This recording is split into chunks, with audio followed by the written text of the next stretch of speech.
ছাত্রদলকে বিসমিল্লাহির রহমানির রহিম। আজকের এই তাৎক্ষণিক জনসভায় সম্মানিত এলাকাবাসী, উপস্থিত মা বোনেরা, প্রিয় ভাইরা, আমার দলীয় নেতৃবৃন্দ এবং কর্মী ভাইরা, আসসালামু আলাইকুম। কেমন আছেন আপনারা? ভালো আছেন? আজকে কি দিনটা? কি পয়লা বৈশাখ।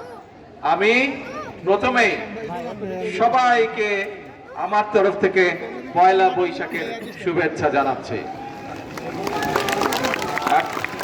হ্যাঁ, শুভ নববর্ষ, শুভ বাংলা নববর্ষ। এখন প্রিয় ভাই বোনেরা, এই যে আমরা যেই জায়গাটায় এখন জনসভা করছি, এই মাত্র অল্প একটু এখান থেকে তাকালেই দেখা যায় এখানে একজন মানুষ শুয়ে আছেন। কে? আব্দুল হামিদ খান ভাসানী, মৌলানা ভাসানী নামে যাকে আমরা সবাই চিনি, কম বেশি সব মানুষই চিনে বাংলাদেশে। এই মানুষটা কিন্তু সারা জীবন এখানে, আজকেই আমি প্রথম এসেছি এখানে যখন এই বোনেরা, আপনাদের একটু চুপ করে বসতে হবে, এত ঝগড়া করলে হবে না তো, চুপ করে বসতে হবে, শান্ত হয়ে বসতে হবে। হ্যাঁ, একটু কষ্ট করে বসেন। এই মানুষটা সারা জীবন কিন্তু এই দেশের খেটে খাওয়া মানুষ, কৃষক, শ্রমিক, তাদের জন্য কিন্তু রাজনীতি করে গিয়েছে, তাদের কথা বলে গিয়েছে। আমি আগে কখনো এখানে আসিনি, আজকেই প্রথম এসেছি আমি। এবং আমি যখন তার মাজারটা জিয়ারত করলাম, দেখলাম যে পাশে, আপনারা তো নিশ্চয়ই গেছেন, জিয়ারত করতে গেছেন না? তার মাজারের পাশে ছোট্ট একটা কুঁড়ে ঘর, এবং ওখানে যারা দায়িত্বে আছেন তারা আমাকে বললেন যে এই ঘরটাতে উনি থাকতেন, ছোট্ট একটা ঘরে থাকতেন।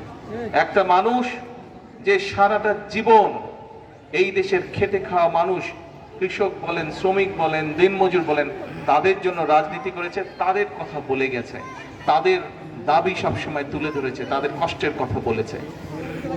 এই মৌলানা ভাসানী, মরহুম মৌলানা ভাসানী, তার একটি প্রতীক ছিল। বলেন তো তার প্রতীকটা কি ছিল? ধানের শীষ। এই মৌলানা ভাসানীর প্রতীক ছিল কিন্তু ধানের শীষ। শহীদ রাষ্ট্রপতি জিয়াউর রহমান যখন দায়িত্বভার পেলেন, মৌলানা ভাসানী দেখলেন যে মৌলানা ভাসানী সারাটা জীবন দেশের জন্য যেই কষ্টটা করেছেন, কাজ করতে চেয়েছেন, দেশের মানুষের যে কথাগুলো বলতে চেয়েছেন, শহীদ রাষ্ট্রপতি জিয়াউর রহমান ঠিক সেই কথাগুলো বলছেন এবং সেই কাজগুলোই করার চেষ্টা করছেন শহীদ রাষ্ট্রপতি জিয়াউর রহমান। সেজন্যই যখন 1979 সালে নির্বাচনের সময় আসলো, সেই সময় মৌলানা ভাসানী শহীদ রাষ্ট্রপতি জিয়াউর রহমানকে বললেন, তোমার হাতে আমি ধানের শীষ তুলে দিলাম। প্রিয় ভাই বোনেরা, সেদিন থেকে মৌলানা ভাসানী সেই ধানের শীষ বাংলাদেশ জাতীয়তাবাদী দল তথা বিএনপি, শহীদ জিয়ার পরে খালেদা জিয়ার পরে আপনারা যারা বিএনপি নেতা কর্মী, সেই ধানের শীষকে জনগণের মাঝে নিয়ে গিয়েছে, ধানের শীষকে জনগণের মাঝে পরিচিত করেছে, ধানের শীষকে জনগণের মাঝে জনপ্রিয় করেছে। এবং তার প্রমাণ এই যে মাত্র 2 মাস 2.5 মাস আগে যে একটা নির্বাচন হয়ে গেল, এই নির্বাচনে সমগ্র বাংলাদেশে সবচাইতে বেশি ভোট পেয়েছে সেই ধানের শীষ। বাংলাদেশের মানুষের সমর্থন নিয়ে সেই ধানের শীষের দল বাংলাদেশ জাতীয়তাবাদী দল সরকার গঠন করেছে। প্রিয় ভাই বোনেরা, নির্বাচনের আগে আমরা কিন্তু দেশের মানুষের কাছে অনেকগুলো কথা বলেছিলাম।